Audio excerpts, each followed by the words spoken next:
Olá e bem-vindo!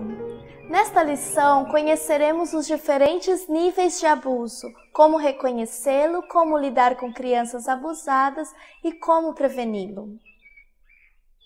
Qualquer que escandalizar um destes pequeninos que crê em mim, melhor lhe fora que se lhe pendurasse ao pescoço uma pedra de moinho e se submergisse na profundeza do mar.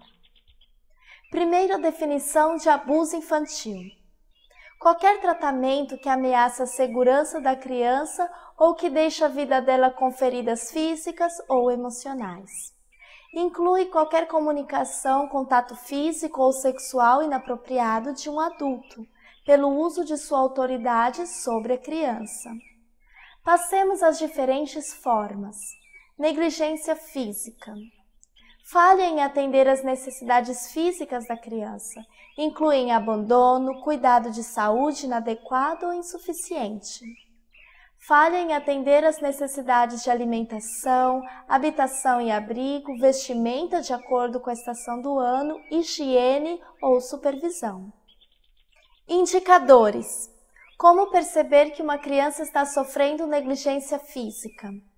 A aparência da criança, se frequentemente está com fome, doente, se tiver falta de coordenação, dorme durante a aula, problemas de visão ou audição.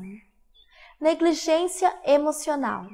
Por exemplo, a falta de atenção, de elogios, afeto físico como abraços, ou afeto verbal, dizer eu te amo, também inclui ignorar uma criança. O abuso emocional envolve várias atitudes que interferem na saúde mental ou desenvolvimento social da criança. Inclui qualquer comunicação verbal que fira a criança, como gritar, envergonhar, fazer comparações negativas, usar palavras degradantes como você não tem valor, bem como linguagem violenta ou obscena. Como perceber que sua criança está sendo exposta a negligência ou abuso emocional? Hiperatividade. Peso extremamente baixo ou tamanho muito grande para a idade.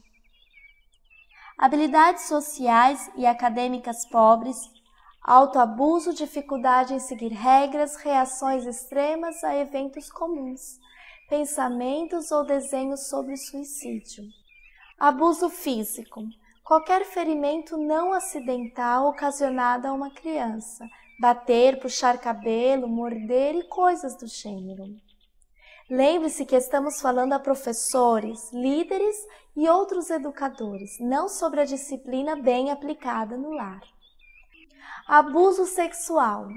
É definido como qualquer ato sexual entre um adulto e uma criança para a gratificação do adulto.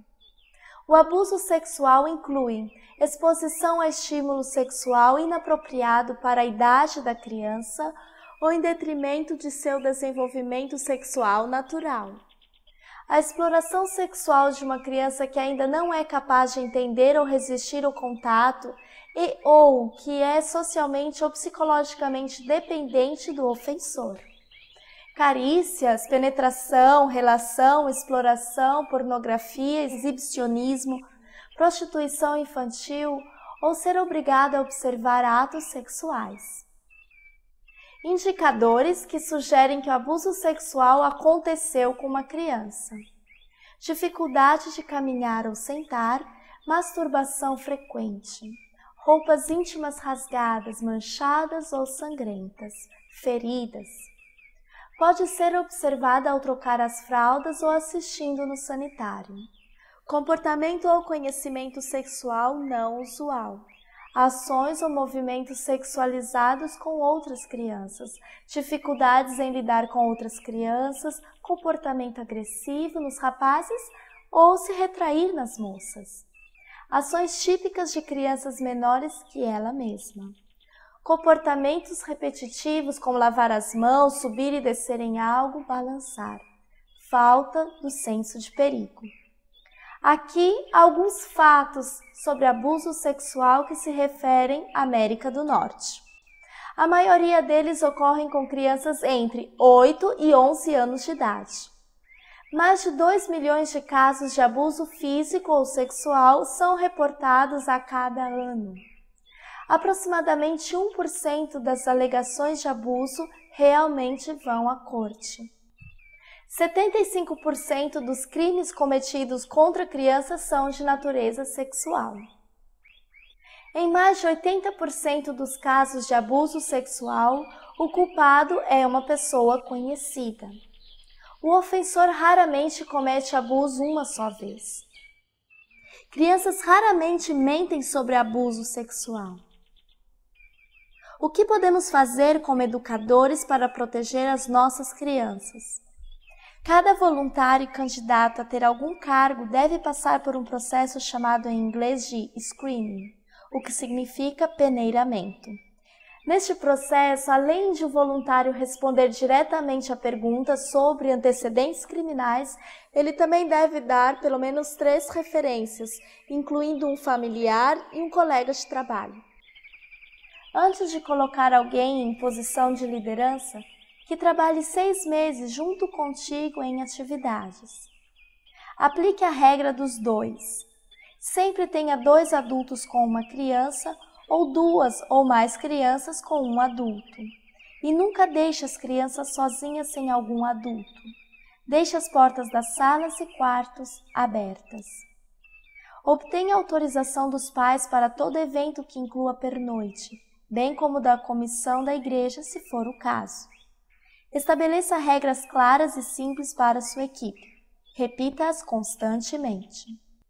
E, se por motivos de ferimento for necessário tocar a criança em zonas mais privadas, assegure-se de que outro adulto esteja por perto. O que fazer se houver suspeita de abuso? Quando ficar sabendo de algo ou uma criança relatar abuso, seja cuidadoso para agir imediatamente. É sua responsabilidade legal denunciar dentro do prazo suspeita de abuso à agência correspondente.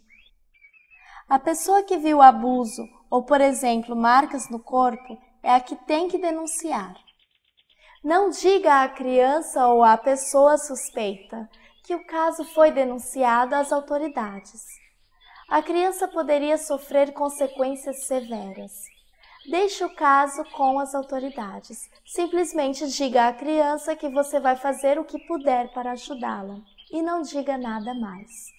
Se a criança relatar algum abuso sexual a você, acredite. As crianças raramente fazem falsas alegações. Não prometa guardar isso em segredo. Assegure privacidade, não confidencialidade. Ouça sua história e assegure à criança que você acredita nela. A tarefa do professor consiste somente em relatar, informar a suspeita de abuso. Fazer o interrogatório para determinar se aconteceu ou não é tarefa de profissionais com experiência na área. Sua primeira preocupação deveria ser a segurança da criança. Se o abuso aconteceu na igreja, reassegure à criança que ela não tem que responder à situação em que ela passou pelo abuso. Nem tem que se envolver de nenhuma forma com a pessoa que a está acusando. Mas você não pode fazer esta afirmação com respeito a outros locais sobre os quais você não tem controle. A criança mostrou grande coragem ao compartilhar esta confidência contigo. Parabenize sua coragem e diga que ela fez a coisa certa.